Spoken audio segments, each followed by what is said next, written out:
अस्सलाम वालेकुम। हर साल हजारों लोग सीएसएस और पीएमएस के लिए अप्लाई करते हैं, जिसमें से बमुश्किल 3 से 4% लोग जो हैं वो फाइनली सीएसएस और पीएमएस के पेपर्स में क्वालिफाई कर पाते हैं। बाकी 95 to 97% लोग जो हैं वो सीएसएस और पीएमएस के पेपर्स में फेल हो जाते हैं। क्या आप जानते हैं कि उसकी रीज़न क्या होती है? जी हाँ, उसकी रीज़न होती है इंग्लिश ऐसे का पेपर। इंग्लिश ऐसे के पेपर में 95% to 97% लोग, यानी अगर 100 लोग अपीयर होते हैं तो 95, 96 या 97 लोग उसमें इंग्लिश ऐसे के पेपर में फेल हो जाते हैं। बाकी 2 से 3 लोग 100 में से इंग्लिश ऐसे के पेपर को पास कर पाते हैं। रीज़न क्या है? इस वीडियो के अंदर मैं वो 15 रीजंस बताऊंगा जो कैंडिडेट्स कमिट करते हैं। वो 15 मिस्टेक्स कौन सी हैं जो स्टूडेंट्स कमिट करते हैं और इंग्लिश ऐसे के पेपर में उड़ जाते हैं, और वो मिस्टेक्स कैसे करेक्ट की जा सकती हैं, उनको कैसे अवॉइड किया जा सकता है, मैं इस वीडियो में शेयर करने जा रहा हूँ। So let's have a start.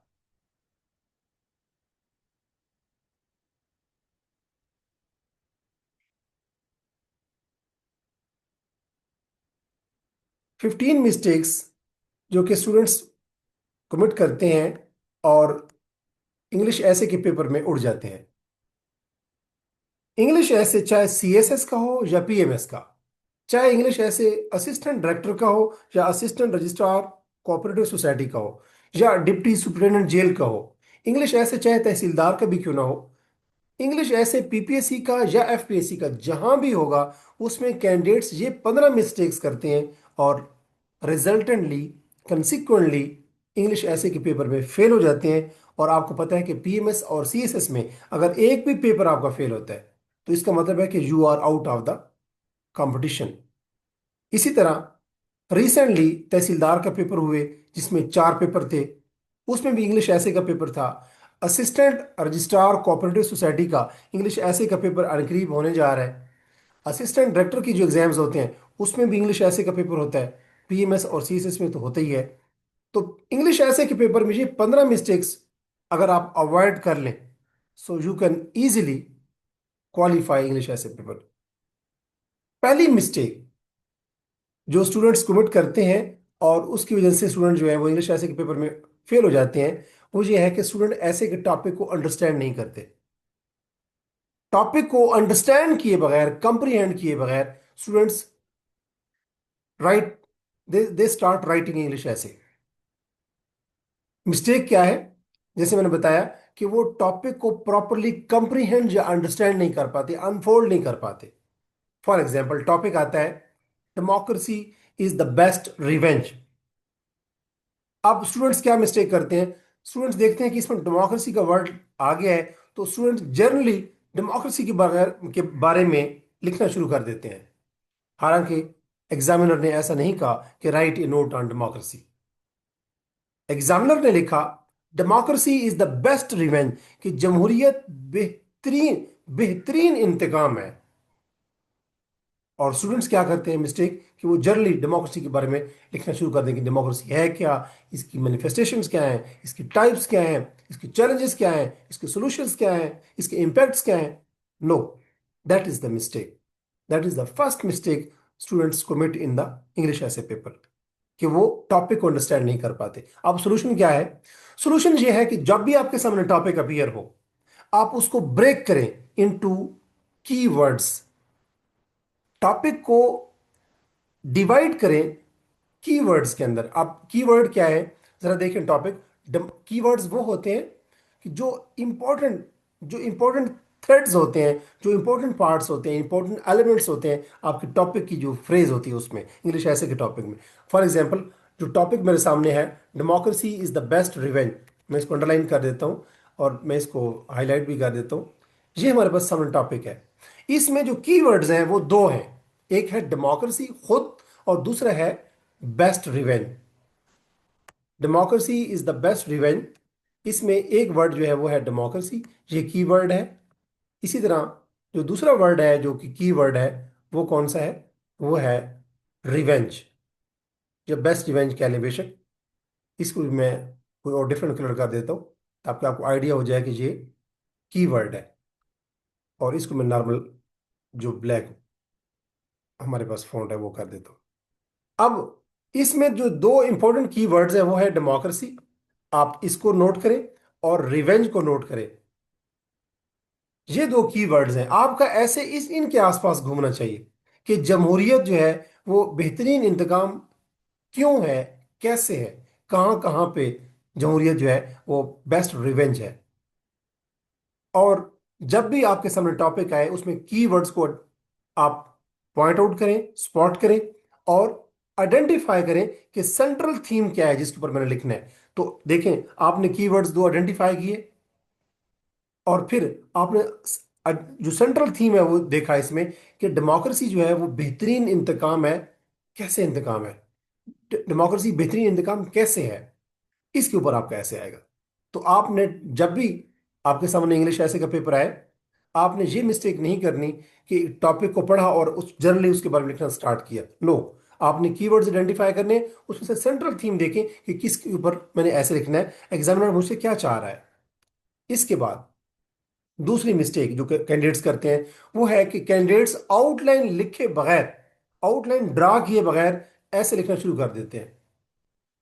हालांकि अगर हम पीएमएस का या सीएसएस के पेपर देखें, इंग्लिश ऐसे के पेपर, तो इंग्लिश ऐसे के पेपर के अंदर जो सीएसएस में 10 टॉपिक्स होते हैं, पीएमएस में उमूमन 4 से 5 टॉपिक होते हैं, उनके ऊपर इंस्ट्रक्शन दी होती हैं, और वहां कैटेगोरिकली लिखा होता है कि आपने ब्रीफ आउटलाइन लाजमी बनानी है। आउटलाइन क्या होता है, रोड मैप होता है, एग्जामिनर को फैसिलिटेट करता है कि जो कैंडिडेट्स है उसमें किन किन टॉपिक्स को, किन किन चीज़ों को, किन किन थीम्स को कवर करेगा इस ऐसे में।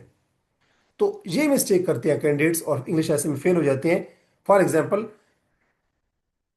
अगर आपके सामने democracy is the best revenge ऐसे आया और आपने आउटलाइन ड्रा किए बगैर जर्नली जो है वो लिखना शुरू कर दिया, तो उससे जो आपके आइडियाज होंगे वो क्या होंगे, स्कैटर्ड होंगे और डिसऑर्गेनाइज्ड होंगे। अपने आइडियाज को डिसऑर्गेनाइज्ड होने से, स्कैटर्ड नजर आने से बचाने के लिए आपको आउटलाइन लाजमी ड्रा करनी चाहिए। That is mandatory, that is inevitable, वो नागुजीर है, उसके बगैर आपको इंग्लिश ऐसे नहीं लिखना चाहिए। अगर 100 मार्क्स का इंग्लिश ऐसे है तो उसमें आप कंफर्म समझें कि 10 से 15 नंबर की तो आपकी आउटलाइन होती है। और अगर आप आउटलाइन नहीं है तो फिर आप एग्जामिनर को मजबूर करेंगे कि वो आपके हर पैराग्राफ को पढ़े, और जब भी आप एग्जामिनर को मुश्किल में डालते हैं वो आपको मुश्किल में डालता है और आपको फेल कर देता है। लिहाजा आपने एग्जामिनर को फैसिलिटेट करना है, कैसे, आउटलाइन बना के, रोड मैप देख के, उसको इशारा देना है, उसको हिंट्स देने हैं, उसको क्लूज देने हैं कि मैं इन इन चीज़ों के ऊपर, मैं इस ऐसे में इन इन थीम्स के ऊपर, इन आर्गुमेंट्स के ऊपर लिखूंगा। And that is through drawing outline. Solution क्या है, सोल्यूशन ये है कि जैसे मैंने बताया कि जब भी आपके सामने इंग्लिश ऐसे का टॉपिक आए, जो टॉपिक आप चूज करें उसको पहले आप प्रॉपर्ली अंडरस्टैंड करें। पॉइंट वन, जो कैंडिडेट्स नहीं करते, जो मिस्टेक करते हैं। दूसरा, अंडरस्टैंड करने के बाद उसकी क्लियर आउटलाइन बनाएं विद हेडिंग्स, मेन आउटलाइन, सब आउटलाइन, और फिर उसके बाद ऐसे लिखें। तीसरी मिस्टेक जो कैंडिडेट्स करते हैं, और पीएमएस का इंग्लिश ऐसे हो या सीएसएस का इंग्लिश ऐसे हो, तहसीलदार का इंग्लिश ऐसे हो या डिप्टी सुप्रिटेंडेंट जेल का इंग्लिश ऐसे हो, असिस्टेंट डायरेक्टर का इंग्लिश ऐसे हो या असिस्टेंट रजिस्ट्रार कोऑपरेटिव सोसाइटी का इंग्लिश ऐसे का पेपर हो। तीसरी मिस्टेक जो कैंडिडेट्स करते हैं, जिस या जो कर सकते हैं जिसकी वजह से इंग्लिश ऐसे पेपर उनका फेल हो सकता है, वो है कि उनका इंट्रोडक्शन बहुत वीक होता है। याद रखें, first impression is the last impression. और वो फर्स्ट इंप्रेशन कहाँ से पड़ता है, आउटलाइन, और आउटलाइन के बाद फर्स्ट इंप्रेशन कहाँ पे पड़ता है, आपके इंट्रोडक्शन में। अगर तो आपने आउटलाइन लिखी नहीं है तो फर्स्ट इंप्रेशन आपका इंट्रोडक्शन होता है। अगर आप आउटलाइन लिखते हैं तो फर्स्ट इंप्रेशन आपका आउटलाइन होता है। उसके बाद कैंडिडेट जो इंग्लिश ऐसे का पेपर चेक करने वाला बंदा होगा, वो आपका इंट्रोडक्शन लाजिम पड़ेगा। इंट्रोडक्शन के अंदर कैंडिडेट्स मिस्टेक ये करते हैं कि वो जर्नल सेंटेंसेस से स्टार्ट कर देते हैं, बिल्कुल जेनेरिक किस्म के। नो, ऐसे नहीं। फॉर एग्जांपल, कैंडिडेट्स यूं लिखते हैं, since the beginning of time man has faced many problems, कि अज़ल से इंसान को बड़े मसाइल का सामना रहा है। ऐसी जेनेरिक स्टेटमेंट्स की एग्जामिनर को बिल्कुल तवक्को नहीं है आपसे। अगर आप सीएसएस, पीएमएस या इंग्लिश ऐसे जो 100 मार्क्स का होता है, किसी भी पीपीएससी का पेपर हो, उसमें कैंडिडेट से इस किस्म की स्टेटमेंट्स की तवक्को नहीं है। ये हर किसी को पता है, ये रोड पे चलते हुए भिखारी को भी पता है कि दुनिया में इंसान को अजल से मसाइल का सामना है। नो, ऐसी स्टेटमेंट्स नहीं देनी। सोल्यूशन क्या है? सोल्यूशन ये है कि स्टार्ट विद या तो वेल थॉट या थॉट प्रोवोकिंग स्टेटमेंट, एक ऐसी स्टेटमेंट दे जो स्टनिंग किस्म की हो, जो स्टार्टलिंग किस्म की हो, जो हैरान कौन हो, जो रोंगटे खड़े कर देने वाली हो। बेशक रोंगटे खड़े कर देने वाली ना हो, लेकिन एग्जामिनर को सोचने पे मजबूर करे। एक सेंटेंस, दो सेंटेंस स्टार्ट में दे, और वो स्टेटमेंट बिल्कुल जेनेरिक ना हो, आपके टॉपिक को हिट कर रही हो, टॉपिक के रिलेटेड हो, या एक रेलेवेंट फैक्ट दें। अमूमन आपने देखा होगा कि डिफरेंट, अगर आप डॉन न्यूज़पेपर पढ़ते हैं या कोई भी अच्छा मैगजीन पढ़ते हैं किसी थिंक टैंक का, जैसे ISSI है या IISS है, तो जो इस्लामाबाद बेस्ड थिंक टैंक है, international institute of strategic studies. अब उन अगर थिंक टैंक की जो एक पॉलिसी बेसिकली इंस्टीट्यूट है जो पॉलिसी बनाता है पाकिस्तान के लिए, IISS, international institute for strategic studies. तो अगर इन इदारों की आप थिंक टैंक की रिपोर्ट्स पढ़ें तो वहाँ पे GDP के ऊपर रिपोर्ट्स दी होती है, डिफरेंट इंडेक्सेस दिए होते हैं, human development index, poverty index, इस तरीके से इंडेक्स। तो आप रेलेवेंट, जो आपके टॉपिक के रेलेवेंट, जो हाईली रेलेवेंट या रिलेटेड जो टॉपिक है, उसके अपने टॉपिक के इंतहाई करीब कोई फैक्ट एंड फिगर शेयर करें वहां पे स्टेटमेंट की शक्ल में, या क्लियर कट थीसिस स्टेटमेंट दें। थीसिस स्टेटमेंट क्या होती है?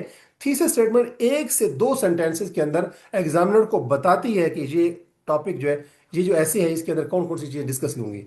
आपकी थीसिस स्टेटमेंट के अंदर आप लिख सकते हैं कि this essay will shed light on causes, impacts and solutions of, जो भी को आगे टॉपिक है आपका। यानी एक से दो सेंटेंसेस के अंदर आपने एग्जामिनर को बता देना है कि this essay is an academic attempt to cover या टू शेड लाइट ऑन, जैसे मैंने बताया, causes, impacts and solutions, whatever, जो भी आप ऐसे में कवर करने जा रहे हैं, वो एक से डेढ़ सेंटेंस में बताना है। तो आप उस थीसिस स्टेटमेंट से भी इंट्रोडक्शन का स्टार्ट ले सकते हैं। जनरल स्टांस, आपने जनरल स्टार्ट नहीं लेना इंग्लिश ऐसे के पेपर में, क्योंकि आपका इंग्लिश ऐसे का जो इंट्रोडक्शन है, उसकी अगर आपने आगाज जनरल स्टेटमेंट से कर दिया जिसका ताल्लुक ऐसे के साथ है ही नहीं, एक बिल्कुल जनरल बात आपने कर दी, तो आपका जो फर्स्ट इंप्रेशन पड़ेगा एग्जामिनर पे, that would be very poor. और जब फर्स्ट इंप्रेशन पुअर हो तो इसका मतलब ये है कि आपका एग्जामिनर बोदर नहीं करेगा कि आपने आगे कितनी अच्छी बातें लिखी हैं। उसके बाद चौथी मिस्टेक जो कैंडिडेट्स करते हैं और फेल हो जाते हैं, वो है कि उनकी थीसिस स्टेटमेंट क्लियर नहीं होती। ये मिस्टेक्स होती है कैंडिडेट की CSS के और PMS के इंग्लिश ऐसे के पेपर में, और जो बाकी जो PPSC के इंग्लिश ऐसे के पेपर होते हैं, उनके ऐसे के अंदर थीसिस स्टेटमेंट क्लियर नहीं होती। यानी कि बाल्फाज दीगर, putting in other way around, उनके ऐसे के अंदर कोई क्लियर सेंट्रल स्टेटमेंट या क्लियर सेंट्रल आर्गुमेंट नहीं होता। एग्जाम्पल, एग्जामिनर जो है वो अंडरस्टैंड नहीं कर पाता। अगर आपकी क्लियर स्टेटमेंट नहीं होगी, थीसिस स्टेटमेंट, तो एग्जामिनर जो है वो अंडरस्टैंड नहीं कर पाता कि ये ऐसे, इस ऐसे के अंदर जो कैंडिडेट है वो क्या क्या कवर करेगा, क्या क्या लिखने जा रहा है। जो कैंडिडेट है उसका स्टांस क्या है, उसका सेंट्रल थीम क्या है, उसका सेंट्रल आर्गुमेंट क्या है, उसका टेक ऑन क्या है, वो क्या साबित करना चाहता है। तो अगर आपके ऐसे के अंदर आप क्लियर थीसिस स्टेटमेंट नहीं लिखते, तो इसका मतलब है आप एग्जामिनर को नहीं बताते कि इस ऐसे के अंदर मैं क्या साबित करने जा रहा हूं, मैं क्या लिखने जा रहा हूं, मैं क्या प्रूव करने जा रहा हूं। सो ये चौथी मिस्टेक है जो कैंडिडेट्स के ऐसे के अंदर होती है, और कैंडिडेट्स फेल हो जाते हैं कि उनके ऐसे के अंदर क्लियर सेंट्रल आर्गुमेंट यानी क्लियर थीसिस स्टेटमेंट नहीं होती। सोल्यूशन क्या है कि आपका इंट्रोडक्शन जो है वो स्टार्ट होना चाहिए विद क्लियर थीसिस स्टेटमेंट। और क्लियर थीसिस स्टेटमेंट क्या होगी? क्लियर थीसिस स्टेटमेंट बताएगी कि what you will prove in the essay, what you will write in the essay, what you will describe in the essay, what you will narrate in the essay, what will be your arguments in the English, in your English essay। और पांचवी mistake कि candidates का जो English ऐसे होता है उसमें poor organisation होती है। कैंडिडेट मिस्टेक क्या करते हैं कि उनके आर्गुमेंट जो है वो लॉजिकली अरेंज्ड नहीं होते। लॉजिक का मतलब ये है कि आप एक बात करते हैं, उससे एक और बात निकलती है, उससे एक और बात निकलती है। उनके आपस में रब्त होता है, तंजीम होती है, एक आइडियाज आपस में वेल कनेक्टेड होते हैं। जैसे हम अगर कहते हैं कि पहले बादल हवा में, फिजा में आते हैं, उसके बाद बारिश होती है, जब पानी बुखारात बनता है, बादल बनते हैं, फिर बारिश होती है। अब अगर हम ये कहें कि बारिश होती है, बुखारात होते हैं और बादल आते हैं, no, this is not the logic. Logic ये है, फॉर एग्जाम्पल हम ये कहते हैं कि हम इकोनॉमिक पॉलिसीज हमारी पुअर होती हैं और उसके बाद रिजल्टेंटली हमारा क्या होता है, इकोनॉमिक जो है वो कोलैप्स होता है, इकोनॉमिक क्रंच होता है, फाइनेंशियल क्रंच होता है, या इन्फ्लेशन होता है। ये एक लॉजिकल बात है। अगर हम ये बात करें कि इन्फ्लेशन होता है, उसके बाद पुअर पॉलिसीज हम लिखेंगे उसकी वजह से पुअर पॉलिसीज होती हैं, no. Poor policies, poor economic policies की वजह से जो है इकोनॉमिक या फाइनेंशियल क्रंच होता है और इन्फ्लेशन होता है और अनएम्प्लॉयमेंट होती है और इकोनॉमिक डाउन टर्न होता है। तो लॉजिकल जो रब्त होता है आइडियाज का, उसको हम ऑर्गेनाइजेशन कहते हैं। कैंडिडेट्स के ऐसे में जब ऑर्गेनाइजेशन प्रॉपर नहीं होती, पुअर होती है, तो उससे कैंडिडेट्स फेल हो जाते हैं। फॉर एग्जांपल आपके ऐसे में हो सकता है आप स्टार्ट करें पॉलिटिक्स से, फिर आप अगले पैराग्राफ में बात करें इकोनॉमी पे, अगले पैराग्राफ में आप बात करें एजुकेशन पे, रैंडमली। या एक ही पैराग्राफ के अंदर आप पहले एक दो लाइन एजुकेशन पे लिखें, फिर आगे पॉलिटिक्स पे लिखें और अगली दो तीन लाइन जो है आप वो इकोनॉमी पे लिखें। This is the random writing. इसका मतलब है कि कोई ऑर्गेनाइजेशन नहीं है। सोल्यूशन क्या है? कैसे ऑर्गेनाइजेशन पैदा करें? लॉजिकल स्ट्रक्चर फॉलो करें। इंट्रोडक्शन लिखें, आर्गुमेंट्स दें, फिर काउंटर आर्गुमेंट्स दें, फिर उसके बाद कंक्लूजन दें। ये अमूमन होता है आर्गुमेंटेटिव बेसिस में। इंट्रोडक्शन लिखें, अपने चार या पांच आर्गुमेंट्स दें, फिर उसके बाद दो से तीन काउंटर आर्गुमेंट दें और फिर उसको कंक्लूड करें। उसके बाद छठी मिस्टेक जो कैंडिडेट्स करते हैं और इंग्लिश ऐसे में फेल हो जाते हैं, वो कौन सी है? वो ये है कि कैंडिडेट्स के इंग्लिश ऐसे के अंदर रेलेवेंट आर्गुमेंट्स वो नहीं लिखते। ऐसे में 10-12 पेजेस के ऊपर वो ऐसे लिख देते हैं, लेकिन रेलेवेंट आर्गुमेंट्स नहीं देते। मिस्टेक ये करते हैं कि वो जनरल इंफॉर्मेशन लिखते रहते हैं विदाउट आर्गुमेंट्स। याद रखें, आर्गुमेंट क्या है? आर्गुमेंट ये है, फॉर एग्जाम्पल मैं ये कहता हूं कि lack of economic policies result into economic chaos या इकोनॉमिक डाउन टर्न। अब ये मेरा आर्गुमेंट है कि lack of economic policies result into economic downturn, कि जो मुआशी पॉलिसीज हैं उनका फुकदान या उनकी कमी जो है उससे मुआशी बहरान पैदा होता है या इकोनॉमिक क्राइसिस पैदा होता है। ये मेरा एक आर्गुमेंट है। ये एक मोटी नप्पी तुल्ली बात है। ये आर्गुमेंट जो है कैंडिडेट्स के पास नप्पे तुल्ले जच्चे तुल्ले और वेल थॉट आर्गुमेंट्स नहीं होते। वो जनरली लिखते रहते हैं, रैंडमली लिखते रहते हैं। तो एग्जाम्पल, फॉर एग्जाम्पल हम आप लिखते हैं ऐसे के अंदर एजु एक पैराग्राफ का आप स्टार्ट करते हैं, education is very important for every country. No, this is this is this is a general thing, everyone know. हाँ, एवरीवन नोज कि एजुकेशन जो है वो हर कंट्री के लिए बड़ी इंपॉर्टेंट है। This is not the argument कि हर मुल्क के लिए एजुकेशन बड़ी अहम है। No no no, not at all. This is not argument, this is a general statement. हल क्या है? हल ये है कि आप क्लियर आर्गुमेंट्स लिखें supported by facts and examples. याद रखें, जब भी आपका पैराग्राफ आप इंग्लिश ऐसे में लिखते हैं तो हर पैराग्राफ में यूनिटी ऑफ आर्गुमेंट, एक आर्गुमेंट होता है। हर पैराग्राफ में एक आर्गुमेंट होता है। हर पैराग्राफ का जो आगाज होता है उसको हम टॉपिक सेंटेंस कहते हैं। वही टॉपिक सेंटेंस बेसिकली आपका आर्गुमेंट होता है। कोई भी इंग्लिश ऐसे के अंदर अगर आप 10 पैराग्राफ लिखते हैं तो हर पैराग्राफ के अंदर जो पहली स्टेटमेंट होगी, जो पहला सेंटेंस होगा, that would be your argument, that would be your topic sentence. उसके अंदर आपने छोटी सी बात करनी है लेकिन मोटी सी बात करनी है, क्लियर कट बात करनी है। That would be your argument. फिर जब पहली सेंटेंस, टॉपिक सेंटेंस, मैं हर पैराग्राफ की बात कर रहा हूं, एक इंग्लिश ऐसे के अंदर आप 10-12 पैराग्राफ लिखेंगे। इंट्रोडक्शन आपने लिख दिया, उसके बाद आप जो पहला, इंट्रोडक्शन के बाद जो पैराग्राफ लिखेंगे उसका जो पहला सेंटेंस होगा, that would be topic sentence. वो आपका आर्गुमेंट होना चाहिए। जब पहला सेंटेंस लिख लेंगे किसी पैराग्राफ में, उसके बाद अगली दो तीन लाइनों में आप उसको एक्सप्लेन करेंगे, एलेबोरेट करेंगे, एलुसिडेट करेंगे। वो आप उसको एग्जाम्पलीफाई कर रहे हैं, उसको इलस्ट्रेट कर रहे हैं, उसको एक्सप्लेन कर रहे हैं। उसके बाद उसकी कोई फैक्ट्स एंड फिगर दें सपोर्ट में उस आर्गुमेंट को साबित करने के लिए, या उसमें कोई आप केस हिस्ट्री दें, या उसमें फैक्ट्स एंड फिगर दें, या उसमें किसी किताब का हवाला दें, या उसमें किसी कोई ऐसी चीज़ को ऐसी आप कह सकते हैं इंडेक्स दें, प्रोवाइड करें जिससे आपका आर्गुमेंट जो है वो साबित हो। और आखिरी जो, हर पैराग्राफ की जो आखिरी सेंटेंस होता है वो कंक्लूडिंग सेंटेंस होता है। उसमें साबित करें कि आपका जो पहला पैराग्राफ का जो पहला सेंटेंस था वो बात साबित हो गई है पैराग्राफ में। पैराग्राफ की पहली लाइन टॉपिक सेंटेंस, पैराग्राफ की आखिरी line concluding sentence. Concluding sentence से ये बात रिफ्लेक्ट होनी चाहिए कि आपका पैराग्राफ के अंदर पहली जो लाइन थी, जो टॉपिक सेंटेंस था, वो क्या था, वो आर्गुमेंट आपने साबित कर दिया आखिरी लाइन में। हर पैराग्राफ की आखिरी लाइन में पैराग्राफ की पहली लाइन साबित होती नजर आनी चाहिए। सातवीं मिस्टेक जो कैंडिडेट करते हैं वो होती है कि उनकी जो एग्जाम्पल्स वो देते हैं या जो एविडेंस देते हैं पैराग्राफ के अंदर, क्लियर अपने आर्गुमेंट की सपोर्ट में। पैराग्राफ का आर्गुमेंट कहाँ होता है? पहले सेंटेंस में, टॉपिक सेंटेंस में, उसकी सपोर्ट में। पहले सेंटेंस के बाद दो तीन लाइनें में आप एक्सप्लेन करते हैं, वजाहत करते हैं, इलस्ट्रेट करते हैं, एलेबोरेट करते हैं, और उसके बाद आप एग्जांपल देते हैं या फैक्ट्स एंड फिगर देते हैं या एविडेंस देते हैं, कोई इंडेक्स देते हैं, कोई किताब का हवाला देते हैं अपने उस आर्गुमेंट को सपोर्ट करने के लिए। आर्गुमेंट कहाँ होता है? पैराग्राफ के पहले सेंटेंस में। तो कैंडिडेट्स जो एग्जाम्पल देते हैं, जो एविडेंस देते हैं, वो क्या होता है? या तो वो एग्जाम्पल्स देते ही नहीं है, एविडेंस देते ही नहीं है, या अगर वो एग्जाम्पल देते हैं या फैक्ट्स एंड फिगर देते हैं तो वो सेल्फ एक्सप्लेनेटरी नहीं होता। वो इतना या तो पेचीदा होता है कि अंडरस्टैंडेबल नहीं होता, या इतना लूज होता है, या इतना कॉमन होता है, इतनी आम सी बात होती है कि वो आपके आर्गुमेंट की सपोर्ट नहीं कर पाती।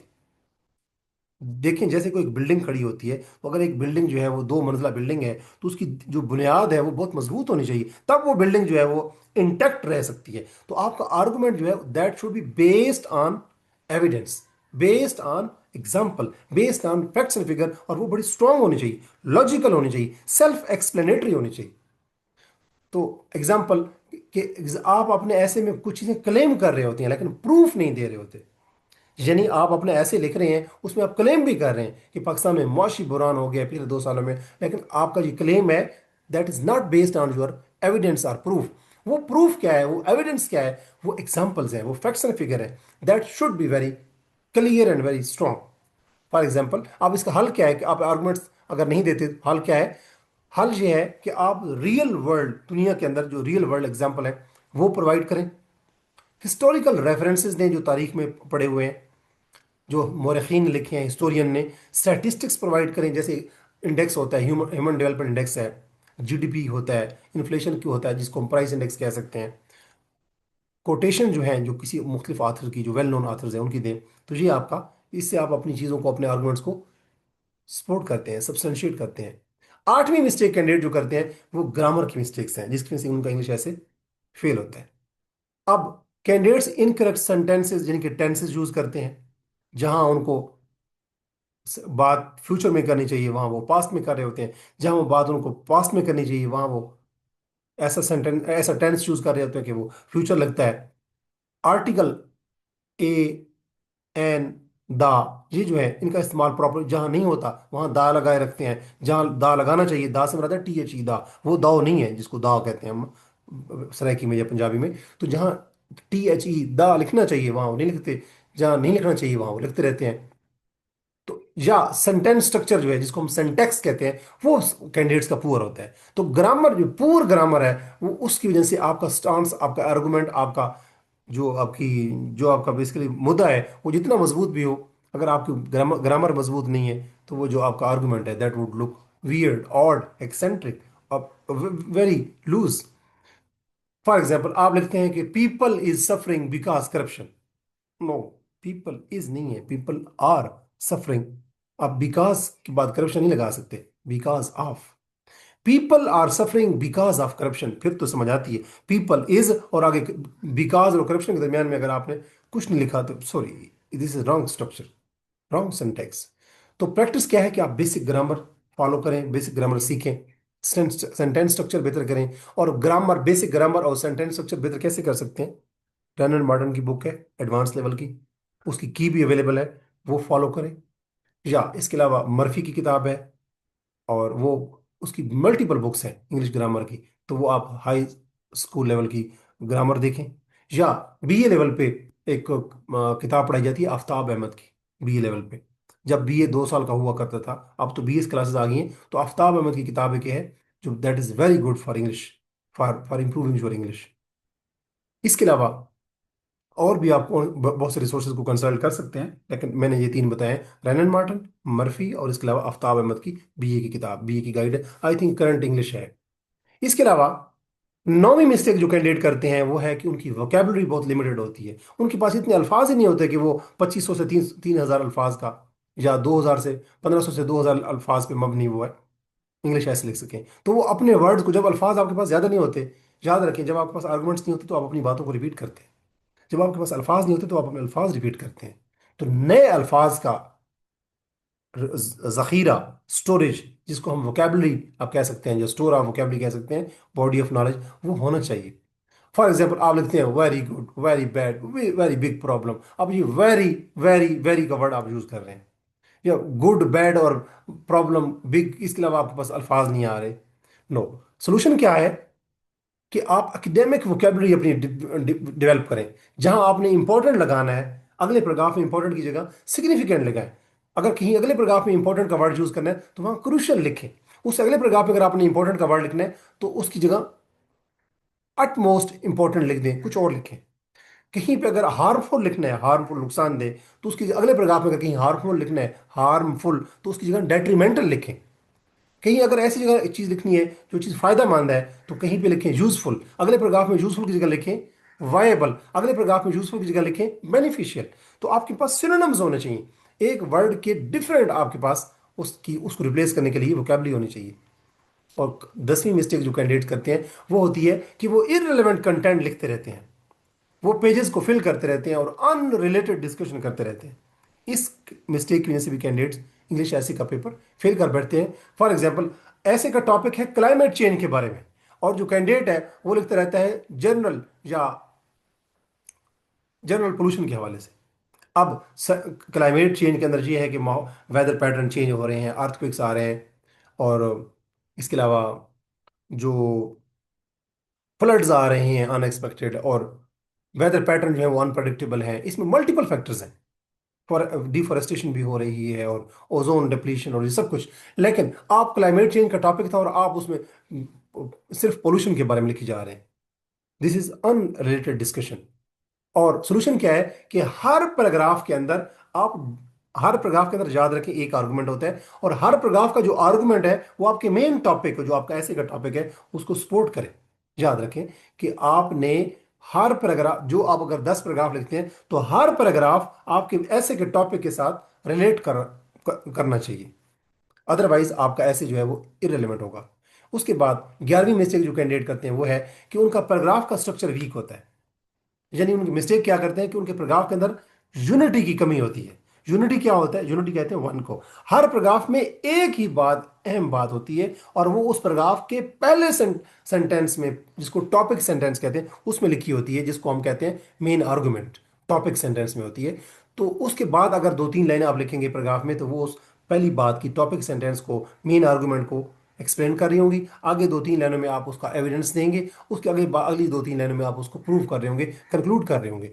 तो अगर आप एक पैराग्राफ में मल्टीपल आइडियाज देते हैं तो दैट इज मिस्टेक, क्योंकि आपके पैराग्राफ के अंदर स्ट्रक्चर ही ठीक नहीं है। स्ट्रक्चर ये होता है कि एक पैराग्राफ के अंदर एक ही आर्गुमेंट होता है, टॉपिक सेंटेंस, उसको 2-3 लाइनों में एक्सप्लेन करते हैं, उसके बाद 2-3 लाइनों में आप उसका एविडेंस देते हैं, एग्जाम्पल की मदद से, केस स्टडी की मदद से, या किसी भी चीज, फैक्शन फिगर की मदद से, या किसी कोटेशन की मदद से, और उसके बाद आखिरी 2 लाइनों में उस ऐसे को, उस पैराग्राफ को आप कंक्लूड कर रहे होते हैं टॉपिक सेंटेंस को प्रूव करते हुए। तो हर पैराग्राफ के अंदर आपका एक आइडिया, एक स्टांस, एक आर्गुमेंट होना चाहिए। सोल्यूशन क्या है? कैंडिडेट का जो पूरा स्ट्रक्चर होता है पैराग्राफ का, उसका सोल्यूशन क्या है कि हर पैराग्राफ के अंदर क्या चीज होनी चाहिए? टॉपिक सेंटेंस, फिर उसको एक्सप्लेन करें, एग्जाम्पल दें, उसके बाद उसको लिंक करें। लिंक से क्या मुराद है? हर पैराग्राफ की जब, एक पैराग्राफ की जो एंडिंग सेंटेंस होगा कंक्लूजन का, उसको अगले पैराग्राफ के साथ लिंक करें, जिसको हम कनेक्टिविटी कहते हैं, कोहेरेंस कहते हैं। उसके बाद 12वीं मिस्टेक जो कैंडिडेट्स करते हैं वो क्या होती है कि वो काउंटर आर्गुमेंट को इग्नोर करते हैं। याद रखें, आर्गुमेंटेटिव एसेज जो होते हैं उसमें आर का वर्ड लिखा होता है, या आर एक्सप्लिसिटली लिखा हो गया वाजे, या उस ऐसे की स्टेटमेंट के अंदर आर जो होगा वो हिडन होगा। कुछ मेरे चैनल के ऊपर ऐसी वीडियोस हैं जहां पे मैंने बताया हुआ है कि जो आर्गुमेंटेटिव एसेज होते हैं वो कौन से होते हैं, उनकी क्या पहचान है, आप वो वीडियोस देख सकते हैं। मैं इस वीडियो के डिस्क्रिप्शन के अंदर आर्गुमेंटेटिव एसेज के ऊपर जो वीडियो मैं बना चुका हूँ वो आप देखेंगे तो आपको आइडिया हो जाएगा कि एक टॉपिक के अंदर आर्गुमेंट एक टॉपिक बात करते हैं उसके अंदर आर नहीं लिखा होता एक स्टेटमेंट के अंदर, लेकिन होता वो आर्गुमेंटेटिव ऐसे है। तो आर्गुमेंटेटिव ऐसे की पहचान क्या है, वो आप उसकी वीडियो का लिंक मैं इस वीडियो के डिस्क्रिप्शन में डाल दूंगा। तो जो कैंडिडेट 12वीं मिस्टेक करते हैं वो ये है कि अगर वो आर्गुमेंटेटिव ऐसे लिख रहे हैं तो वो काउंटर आर्गुमेंट नहीं देते। आर्गुमेंटेटिव ऐसे ये होता है कि gender equality is is myth और रियलिटी, आर का वर्ड अगर आ गया तो वो जेंडर इक्वालिटी को मिथ्स कह के चले आते हैं। अगर जेंडर इक्वालिटी को आपने मिथ साबित करना है तो आप मेन आर्गुमेंट दें और काउंटर आर्गुमेंट भी दें कि ये रियलिटी भी है कहीं कहीं पे। तो अगर वो काउंटर आर्गुमेंटेड काउंटर ऐसे लिखते हैं, सॉरी आर्गुमेंटेटिव ऐसे अगर कैंडिडेट लिखते हैं तो उसमें आर्गुमेंट देते हैं लेकिन काउंटर आर्गुमेंट नहीं देते, ये उनकी मिस्टेक होती है जिसमें से ऐसे फेल हो जाता है। सोल्यूशन क्या है? यानी कि अगर आर्गुमेंटेटिव ऐसी है तो आपने उसकी सिर्फ एक एस्पेक्ट के ऊपर, एक पहलू पे बात नहीं करनी, एक साइड पे बात नहीं करनी, आपने पिक्चर के दोनों रुख दिखाने हैं, दायां भी और बायां भी, ऊपर वाला भी और नीचे वाला भी। तो सोल्यूशन क्या है कि आप मेन आर्गुमेंट्स दें अगर आर्गुमेंटेटिव ऐसे है, और उसके फिर उन आर्गुमेंट्स को रिफ्यूट भी करें काउंटर आर्गुमेंट की मदद से। लेकिन आखिर पे जब आर्गुमेंटेटिव ऐसे का आप एंडिंग कर रहे होंगे, कंक्लूड कर रहे होंगे, तो आप अपने आर्गुमेंट को, जो आपने उस आर्गुमेंट जो आपके स्टांस के फेवर में आर्गुमेंट्स होंगे, उनको आप हाईलाइट करेंगे और साबित करेंगे अपना स्टांस। 13वीं मिस्टेक जो कैंडिडेट करते हैं वो है कि उनका ऐसे का जो कंक्लूजन होता है वो बड़ा पुअर होता है। मिस्टेक ये है कि वो अपने ऐसे को लिखते रहते हैं बहुत अच्छा, और आखिर पे जब टाइम खत्म हो रहा होता है तो वो अपने पेपर को, अपने ऐसे को एब्रप्टली अचानक खत्म करके आ जाते हैं। हालांकि ऐसे का इंट्रोडक्शन जितना इंपॉर्टेंट है उससे कहीं ज्यादा आपका कंक्लूजन इंपॉर्टेंट है। ऐसा मतलब, मेरा मतलब नहीं है कि इंट्रोडक्शन इंपॉर्टेंट नहीं है, इंट्रोडक्शन तो इंपॉर्टेंट है, वो तो फर्स्ट इंप्रेशन है। लेकिन एग्जामिनर जब आपके पेपर में नंबर लगा रहा होता है तो वो आपका आखिरी पैराग्राफ लाजमी चेक करता है, और अगर आपका आखिरी पैराग्राफ ही पुअर है तो क्या impression, last impression is the lasting one. तो आपका पुअर कंक्लूजन जो है वो आपको फेल करवाता है। मिस्टेक कि कंक्लूजन के अंदर आप कोई प्रॉब्लम कर देते हैं, वो पूरा पूरा पैराग्राफ नहीं लिखते या अचानक खत्म कर देते हैं। सोल्यूशन क्या है कि आप ऐसे कंक्लूड करें कि आपने जो भी आर्गुमेंट्स दे चुके हैं उनको समराइज करें, अपना जो थीसिस स्टेटमेंट है आपकी उसको रीइंफोर्स करें, उसको दोबारा उसका इयादा करें, और फाइनल इनसाइट या होप के ऊपर एंडिंग करें। और 14वीं मिस्टेक जो सेकंड लास्ट मिस्टेक है जिसकी वजह से कैंडिडेट इंग्लिश ऐसे के पेपर में फेल हो जाते हैं, कि वो टाइम मैनेजमेंट नहीं कर पाते। याद रखें कि वो बहुत ज़्यादा टाइम बाद कैंडिडेट्स सोचने पे लगा देते हैं, एक एक घंटा, या बाद वक़्त वो इंट्रोडक्शन लिखते हुए बहुत टाइम लगाते हैं। और इंट्रोडक्शन लिखने से पहले डेफिनेटली आपको अपना आउटलाइन ड्रा करनी होगी। वो आउटलाइन को सोचते रहते हैं, फिर उसको नीट करते रहते हैं, फिर कहीं जाके वो इंट्रोडक्शन स्टार्ट करते हैं काफ़ी लेट। जब इंट्रोडक्शन आप बहुत लेट स्टार्ट करेंगे तो आपने पूरा ऐसे लिखना होगा सीएसएस में 2000 से 2500 अल्फाज का, और पीएमएस में 1500 से 2000 अल्फाज का, तो वो आप टाइम नहीं लिख पाते, टाइम मैनेज नहीं कर पाते, और आप बड़ी मुश्किल से अपने आर्गुमेंट्स देते हो, और आप 3-4 पैराग्राफ अभी आपने लिखने होते हैं, आपका टाइम खत्म हो जाता है, या आपने बाकी लिख लिया होता है और आपने कंक्लूजन लिखना होता है और आप ऐसे का टाइम खत्म हो जाता है। लिहाजा अपने टाइम को लाजमी मैनेज करें। सोल्यूशन ये है कि टाइम की डिवीजन करें कि 20 मिनट में आप आउटलाइन ड्रा करें, 20 से 25 मिनट में, 30 मिनट में भी कर सकते हैं, 2 घंटों में आप ऐसे लिखें, और उसके बाद 10 मिनट में आप उसकी प्रूफ रीडिंग के लिए लाजमी रखें।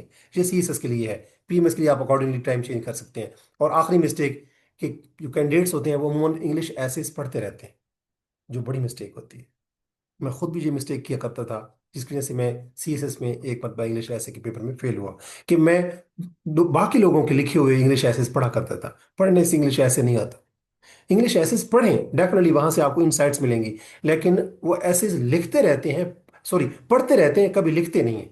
दे always keep on reading English essays from Jahangir world time, from other aspirants, जो लोग कामयाब हो चुके हैं उनके एसेस पढ़ते हैं, लेकिन कभी दे डोंट बॉदर कि वो भी लिखें। जब तक आप लिखेंगे नहीं तो टाइम मैनेजमेंट कहाँ से आएगी? लिहाजा अपने एसेस लिखें। अगर आप अब ऐसे लिखना चाहते हैं तो हर हफ्ते में कोशिश करें कि एक ऐसे लिखें, और किसी टीचर से चेक करवाएं। आप मुझसे भी इंग्लिश ऐसे चेक करवा सकते हैं। माह रमज़ान हम ऑब्जर्व कर रहे हैं, मैंने इसमें एक ऐसे इंग्लिश ऐसे का सेशन स्टार्ट किया है जिसमें आप 10 इंग्लिश ऐसे को मुझसे एवेल्यूएट करवा सकते हैं। 10 इंग्लिश की कोचिंग भी मैं प्रोवाइड कर रहा हूँ। अगर आप कोचिंग सेशन में शमूलियत करते हैं तो 10 इंग्लिश ऐसेस मैं करवाऊंगा, क्योंकि कोचिंग भी और 10 इंग्लिश ऐसेस आपके मैं एवेल्यूएट भी करूंगा। और जो फी पैकेज है वो मैंने हाफ कर दिया है माह रमजान की वजह से। अगर आप इंटरेस्टेड हैं तो इस वीडियो के कमेंट सेक्शन में लिखें interested, and you can, I would get connected with you, I would take you in my loop, and I will provide my link through which you can register for English essay session। और माह रमजान की वजह से मैंने उसका जो session है उसकी फ़ी जो है वो 10,000 की बजाय हाफ कर दी है, 50% डिस्काउंट पे 5,000 में मैंने 10 इंग्लिश एसेस की कोचिंग भी प्रोवाइड करूंगा। और अगर आप 10 इंग्लिश एसेस आप लिख के मुझे चेक करवाना चाहते हैं तो वो भी 5,000 में होंगे। You can take either option, you can go for evaluation and you can go for coaching. अपना बहुत सारा ख्याल रखें, और मैं अपनी आने वाली वीडियो में एक नए थीम के साथ, एक नए टॉपिक के साथ दोबारा आपकी खिदमत में हाजिर होऊंगा। अल्लाह नगेबान, अल्लाह हाफिज। एंड दिस इंग्लिश ऐसे is important for upcoming PMS exam and CS exam, for upcoming Assistant Registrar Cooperative Society, for upcoming exam of Deputy Superintendent Jail, and for other PPSC English essay papers। अगर आप मेरे YouTube channel के ऊपर new हैं तो मेरे इस YouTube channel को सब्सक्राइब कीजिए ताकि आने वाली वीडियोस आप तक बर वक्त पहुंचे। और अगर ये वीडियो आपको पसंद आई है तो अपने कंस्ट्रक्टिव फीडबैक से मुझे ज़रूर इन्फॉर्म करना। अल्लाह हाफिज।